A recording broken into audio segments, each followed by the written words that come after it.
શું તમે લોનની ઈએમઆઈ નથી ભરી અથવા તો તમે લોન ડિફોલ્ટ કરી છે તો તમને રિકવરી એજન્ટ કોલ કરી શકે છે અથવા તો ઘરે આવી શકે છે કેટલા સમયમાં? તો મિત્રો એનો કોઈ ફિક્સ ટાઈમ હોતો નથી કે આટલા દિવસમાં, કોઈ એવો નિયમ નથી કે 7 દિવસ કે 30 દિવસમાં રિકવરી એજન્ટ તમારી ઘરે આવી શકે અથવા તો કોલ કરી શકે. એવો કોઈ ફિક્સ ટાઈમ નથી હોતો. તમારા છે ને લોન પ્રમાણે તમારી લોન કેટલી છે, કયા પ્રકારની લોન છે અને કેવી રીતે તમે છે ને ઈએમઆઈ ડિફોલ્ટ કર્યા છે, કેટલા ટાઈમ સુધી કર્યા છે, એ પ્રમાણે રિકવરી એજન્ટ તમને કોલ અથવા તો મેસેજ કરી શકે છે. શરૂઆતમાં તો બેંક NBFC છે ને બંનેને ત્યાં સુધી છે ને 3 મહિના સુધી તો તમને છે ને કોલ અથવા તો મેસેજ કરી શકે છે. પણ બધાયમાં આવું સરખું હોતું નથી. એવું નથી કહેતો બધાયમાં આવું સરખું જ હોય.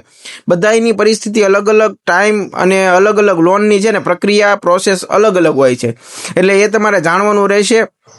અને અમુકમાં તમે જે છે ને ભાઈ, એક વસ્તુ તો એ પાકી કહીશ કે એક વ્યક્તિ છે, એક જે લેન્ડર છે ને જે, એ તમને છે ને તરત તમારો કોન્ટેક્ટ રિકવરી એજન્ટ કરી શકે છે કે જે તમે છે ને સરળ હપ્તેથી ફોન લ્યો છો, ટીવી લ્યો છો, એનું નામ તમે સમજી લેજો, બરાબર છે. એ તમને છે ને 1 મહિનો પૂરો પણ નહીં થાય ને ત્યાં તમારા ઘરે પહોંચી જશે.